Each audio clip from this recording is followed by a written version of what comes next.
Merci. Oui, merci. Bonjour à tous. Je vais essayer de partager mon écran, mais il faut que j'obtienne le droit, je pense. Essaye, là, je ne pense pas que... Ça met l'animateur à désactiver le partage d'écran par les participants. Il faudrait que je voie où c'est trop...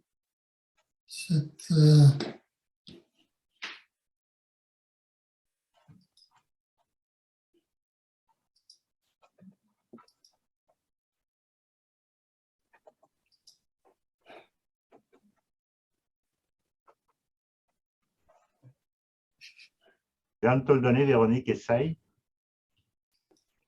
Ok, c'est bon. Parfait. Non. Merci.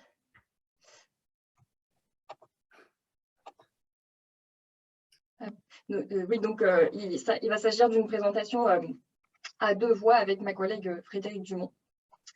Oui, je peux y aller.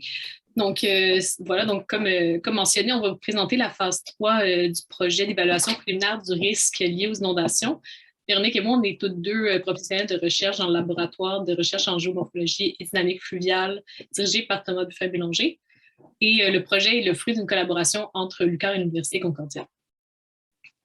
Donc, le projet, tu peux changer de diapo. Donc, le projet s'inscrit dans le cadre pour la prévention des sinistres du gouvernement du Québec et est financé par le ministère de la Sécurité publique par un montant de 498 000 $. Je vais laisser la parole à Véronique pour les prochaines sections. Merci. Donc, avant toute chose, je vais faire une petite mise en contexte du projet EPRI. Donc, EPRI, ça veut dire évaluation préliminaire du risque lié aux inondations. Et à la base, c'est des études qui étaient menées en Europe suite à l'application de la directive européenne sur les inondations en 2007, qui demandait aux États membres de réaliser des études sur leur territoire national basées sur le croisement d'une cartographie d'aléas d'inondation avec les enjeux locaux pour connaître le risque sur leur territoire. Donc, chaque État membre était libre d'appliquer cette directive à sa manière.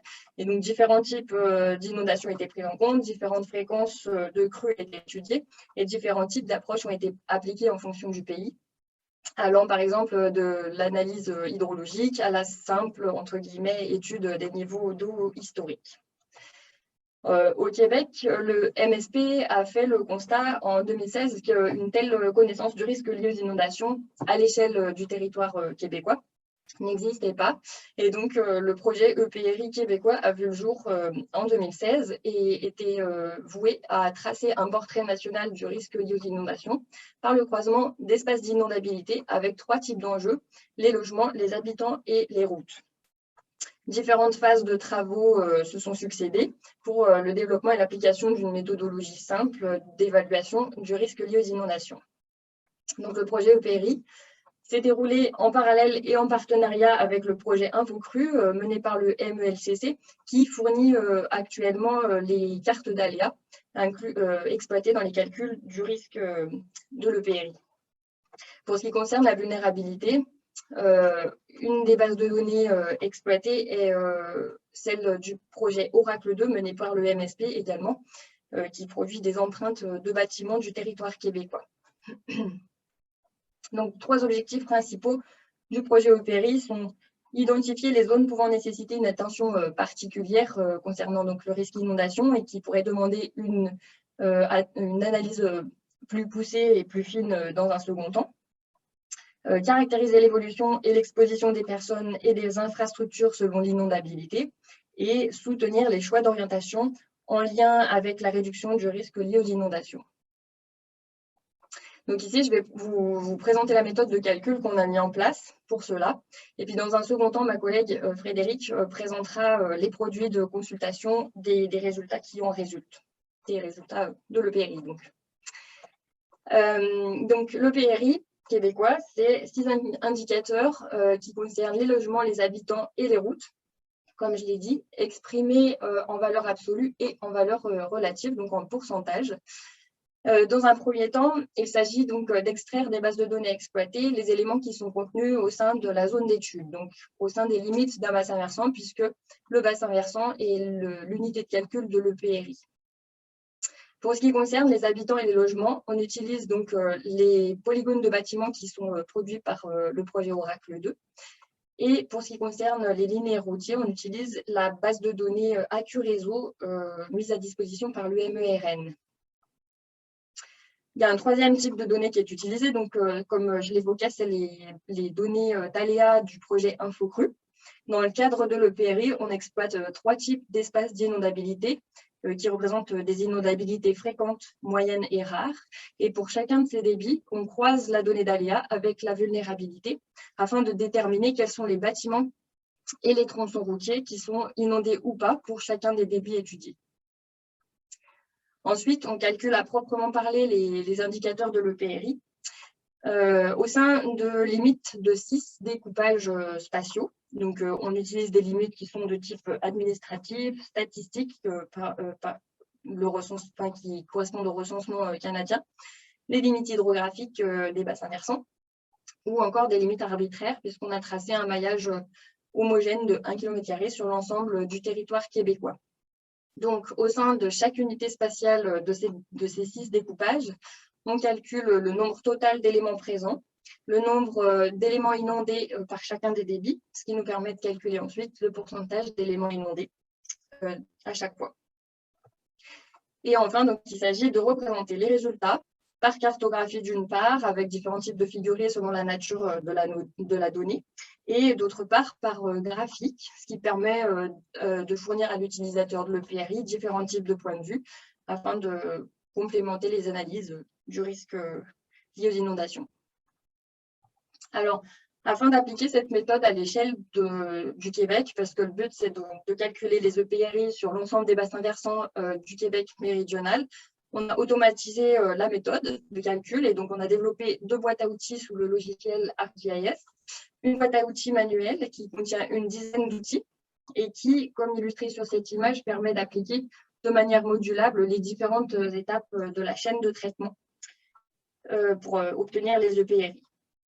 Une seconde boîte à outils est fournie qui regroupe qu'on appelle boîte à outils automatisée et qui regroupe en 3 outils seulement l'ensemble de ces étapes de calcul.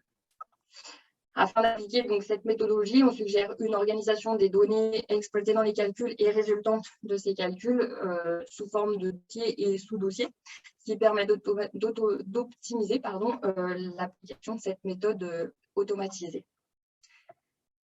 Alors, dans un tel projet, au-delà de la méthode de l'établissement de la méthode de calcul, de la définition des indicateurs qu'on met en place, il y a de nombreuses réflexions, et notamment la représentation des données et pour sa caractérisation. Et par exemple, vous voyez sur la carte de gauche ici la symbologie qu'on a mise en place pour représenter les données d'ALIA qui étaient disponibles ou indisponibles dans nos calculs de l'EPRI. Cela impacte la qualité de l'indicateur qui est représenté dans nos cartographies. Et sur la carte de droite, vous voyez donc en hachuré les unités spatiales pour lesquelles l'EPRI est incomplet. Donc, je rappelle ici les données qui sont utilisées en entrée de nos calculs proviennent de bases de données qui sont en cours de développement, donc en constante amélioration, que ce soit au niveau de la complétude et de l'exactitude. Et donc, au fur et à mesure de leur mise à jour, de leur complétion, le PRI sera recalculé, remis à jour, et le nombre d'unités spatiales assurées, comme ici, est voué à diminuer puis à disparaître. Un autre grand enjeu concerne le transfert de la méthode, puisqu'à terme, d'autres opérateurs que nous seront peut-être amenés à calculer des EPRI sur leur territoire de gestion, par exemple. Et donc, des guides utilisateurs ont été rédigés qui concernent la méthode de calcul et l'utilisation des produits de consultation de ces derniers. Il y a aussi donc toute une réflexion actuellement au sujet des formats et des outils de formation, de consultation et d'analyse qui est en cours. Et enfin, un troisième enjeu important qu'on peut citer, c'est la traçabilité des données, puisqu'on veut pouvoir, en chaque point du territoire québécois, savoir le détail de la donnée qui a été utilisée pour réaliser les calculs, Et donc, on a développé un modèle relationnel de métadonnées qui est représenté ici sur cette figure et qui permet donc de recenser la variabilité des éléments exploités. Voilà, donc je vais laisser la parole à ma collègue maintenant pour une représentation, pour vous montrer comment on représente actuellement les résultats de l'EPRI. Bon, il faut que je partage mon écran. C'est pas autorisé. Philippe, c'est toi qui as les commandes. C'est fait, tu devrais pouvoir. Parfait. OK, ça fonctionne.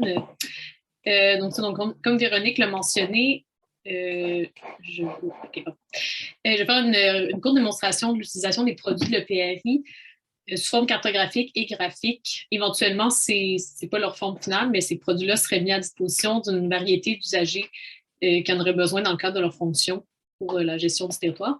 On va commencer par le produit cartographique. Et comme je vais répéter ce que Véronique a dit, c'est vraiment des données préliminaires. On connaît les incertitudes que les bases de données en intrant ont pour l'instant. Ces voies s'améliorer. Donc, il ne faut pas... les données numériques qui peuvent apparaître ne doivent pas être utilisées pour faire une analyse quelconque des territoires. Donc, quand on ouvre le fichier cartographique, on est en découpage de bassin versant. Ici, à gauche, on a les différents découpages spatiaux pour lesquels on a calculé les valeurs de PRI. Pour le bien de la démonstration, je vais uniquement me concentrer sur l'indicateur des routes pour 2 municipalités dans le bassin versant de la Yamaska, qui sont les municipalités de Saint-Hyacinthe et d'Actonville. On peut activer la couche de données des municipalités. Et là, ici, on a le bassin versant de la Yamaska. Donc, si on zoome, c'est ralentissement. Donc, si on a la municipalité de Saint-Hyacinthe et d'Actonville, on peut ajouter la valeur. Ici, les cercles bleus, c'est le total de linéaires routiers dans les différentes municipalités. Et ensuite, on peut ajouter les données de PRI pour les différentes inondabilités étudiées. Donc, on a l'inondabilité fréquente. Le cercle orange qui apparaît, c'est la longueur de linéaire routier inondé en kilomètres dans la municipalité en valeur absolue. Et la couleur de la municipalité, c'est le pourcentage de route. Donc, on peut, par succession, ajouter l'inondabilité moyenne et l'inondabilité rare, voir la progression ici du risque d'une inondabilité à l'autre. Aussi, ce qu'on peut ajouter comme information, c'est les données, c'est par rapport à la complétude des données. Donc, pour le bassin versant de la Yamaska, on a quelques territoires au sud qui sont assurés. Ici, et là, en fait, en ajoutant, on peut aussi ajouter la disponibilité des données d'aléas. Donc, ça nous donne le détail de la raison pour lesquelles les données sont incomplètes. Donc, soit c'est en raison d'un tronçon de cours d'eau qui n'a pas été modélisé pour la valeur de débit qu'on visait avec l'inondabilité. Ici, on en a seulement un près du lac Brome. Et pour les autres territoires, les données sont incomplètes. C'est en raison de la présence de lacs, parce que pour l'instant, le projet InfoCru ne modélise pas les zones inondables autour des lacs. C'est ça à quoi ça ressemble pour le produit cartographique. Si on passe au produit au graphique, pour l'instant, la solution qu'on utilise, c'est l'application Power BI de Microsoft. Donc ici, on a les différents indicateurs. Donc, encore une fois, je suis sur l'indicateur des routes. Et en haut, on a le linéaire routier en absolu et en bas en pourcentage. On peut sélectionner les villes qui nous intéressent. Ici, on a Actonville et Saint-Hyacinthe. Là, ça montre l'intérêt d'avoir les valeurs en pourcentage et en absolu. On voit qu'ici, au niveau des valeurs absolues, les valeurs sont plus élevées pour Saint-Hyacinthe que pour Actonville. Seraient plus élevées en considérant que ce n'est pas les résultats, que c'est des résultats préliminaires. Et en pourcentage, la tendance s'inverse.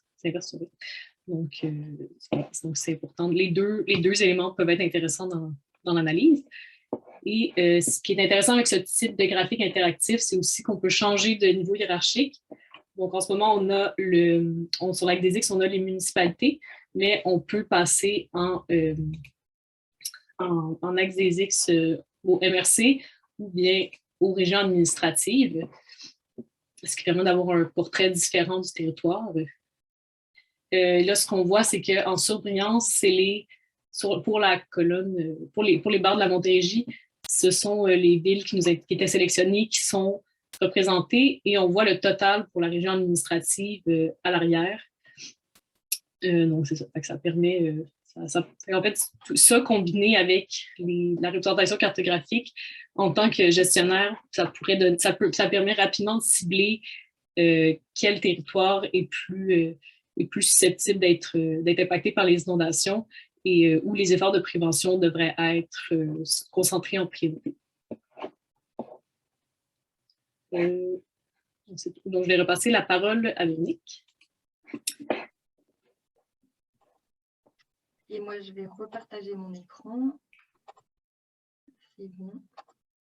Alors, je vais juste terminer cette présentation par l'évocation de résultats tout récents là, qui rentrent dans le cadre de nos réflexions actuelles sur les modes de valorisation des résultats de l'EPRI qu'on calcule et qui concernent donc l'évolution du risque en fonction du débit. Donc pour cette étude, on a calculé l'EPRI sur les municipalités du bassin versant de la rivière Chaudière, sur toute la gamme des cartes d'aléas en fait, qui sont disponibles au sein des catalogues InfoCru.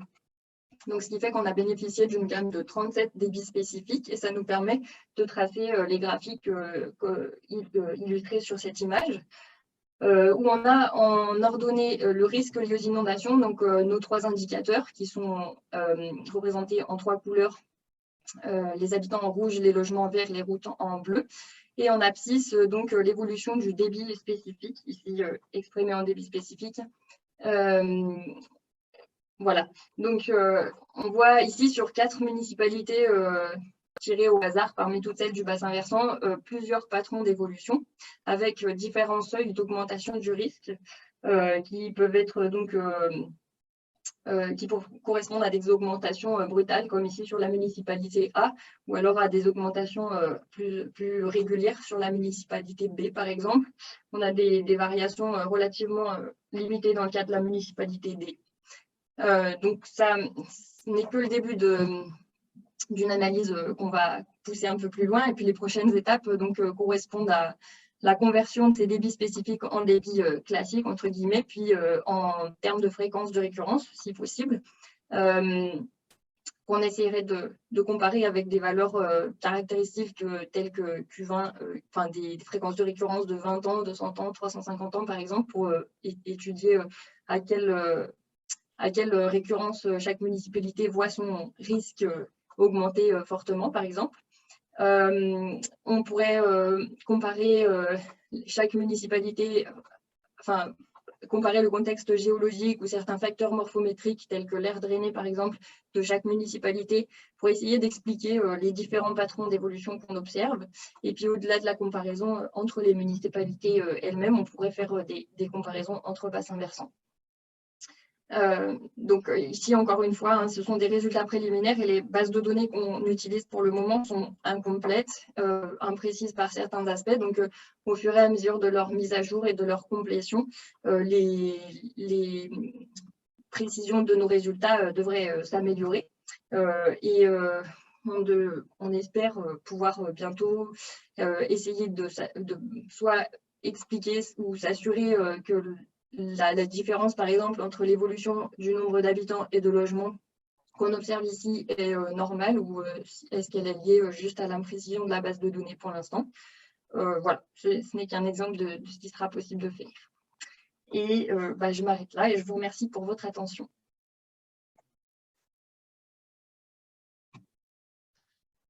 Donc, merci beaucoup pour cette excellente présentation. Donc, c'est le temps pour les questions. Philippe. Oui, excellente présentation, très pragmatique, j'ai beaucoup aimé. Une question technique Merci. et une autre un peu plus philosophique. Ma première question technique, c'est quel modèle de l'élévation terrain avez-vous utilisé pour définir les zones d'inondabilité? J'ai de la misère à le prononcer. Alors, les zones d'inondabilité, donc c'est vraiment du ressort du projet InfoCru. C'est pas le PRI qui s'en charge. OK. Mais par ailleurs, je sais que ce sont les lidars qui couvrent le Québec qui proviennent du MFFP, il me semble. OK, ça serait à partir du LIDAR. Seconde question, est-ce que vos produits vont devenir éventuellement du domaine public? Alors, c'est toute la réflexion qui est en cours.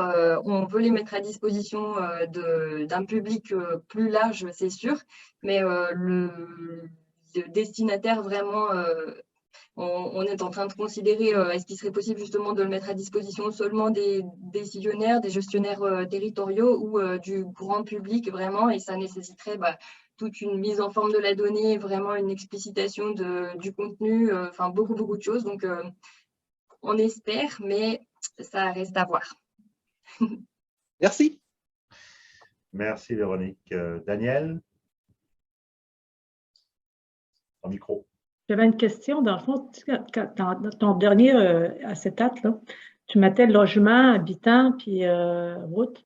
Est-ce que c'est l'augmentation des risques ou bien c'est le nombre d'habitants qui augmente ou le risque de logement soit inondé, le risque de route soit inondé ou… C'est l'augmentation du nombre de logements et d'habitants inondés et l'augmentation du linéaire de routes inondées en fonction du débit spécifique en chaque municipalité. OK, parfait, merci.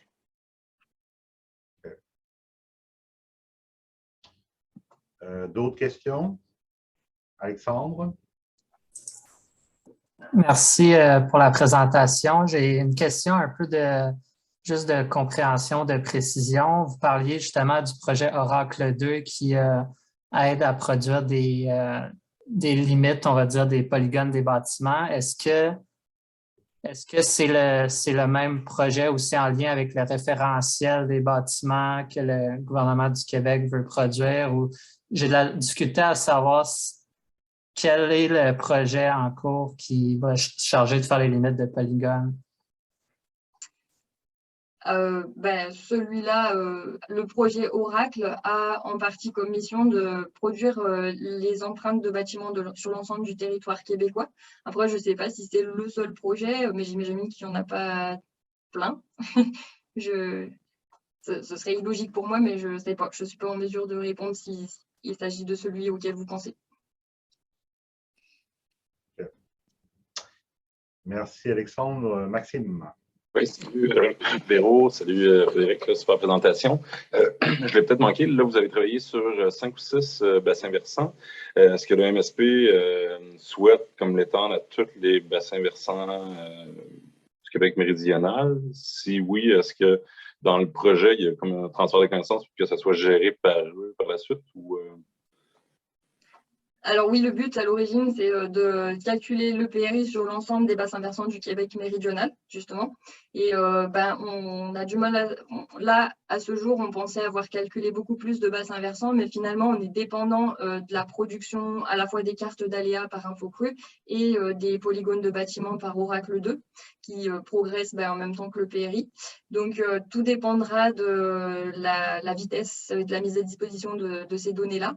Nous, on calcule le PRI assez rapidement une fois qu'on a les données, donc ça se fait par la suite, mais ça dépendra des échéances en fait. Si les données dépassent l'année 2024, par exemple, c'est la fin du projet EPRI 3.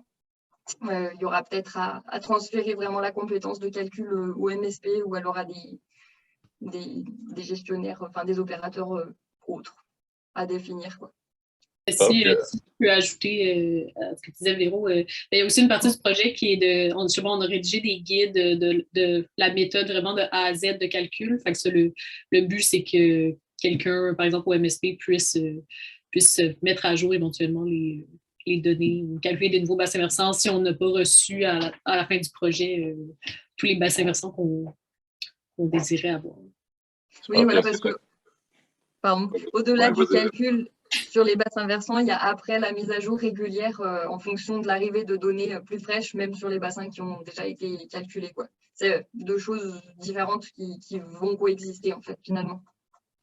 Super. Puis est-ce que vous avez réfléchi aussi à l'idée de jumeler ça avec les données plus de vulnérabilité, avec le type de population, en utilisant par exemple les données de StatCan par quartier, où l'on pourrait avoir un indice de vulnérabilité en fonction du nombre de bâtiments? Ou est-ce que ça a été réfléchi de votre côté ou du côté du MSP? Puis si c'est réaliste là, ou faisable? Là? Et ben, le but de l'EPRI, c'est vraiment de rester sur une analyse préliminaire. De manière à éclairer peut-être les zones où des analyses plus poussées devraient être menées, mais dans un autre cadre. Du coup, ça ne serait pas dans le cadre de ce projet-là. Et par contre, il y a peut-être aussi quelque chose à faire du côté de l'exploitation. Enfin, là, on a des réflexions qui commencent maintenant.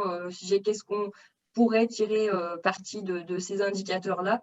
Et ça pourrait peut-être rentrer dans ce cadre-là, mais l'application vraiment et ces calculs-là seraient hors de ce projet-là, je pense. Super, merci. Dernière question, Daniel? Oui, j'avais une question. Je me demandais si un individu qui reste à telle rue, pourras-tu savoir avec ce site-là qui risque d'être inondé dans les prochaines années ou pas? Ou est-ce que ça va être assez précis comme ça ou bien c'est plus général? Non, c'est pas le but de ce projet-là. Il y en a d'autres, notamment, je crois, le projet Orige, qui a plus cette vocation-là de fournir aux citoyens une information vraiment locale à l'échelle du bâtiment. Là, le PRI, c'est plus une lecture plus ou moins précise, mais sur des ensembles territoriaux quand même, quoi, sur des zones, pas des bâtiments définis, indépendants, quoi. Surtout dans la perspective d'une diffusion peut-être au grand public, il y a quand même un souci d'anonymiser les données pour ne pas dévoiler des informations sensibles. Donc, les maillages utilisés garderaient quand même, aurait plusieurs adresses à l'intérieur pour éviter qu'on puisse cibler une seule adresse. Donc. OK. Merci beaucoup, Véronique, Frédéric et toute l'équipe. Ça va être très, très intéressant. Donc, sans plus tarder,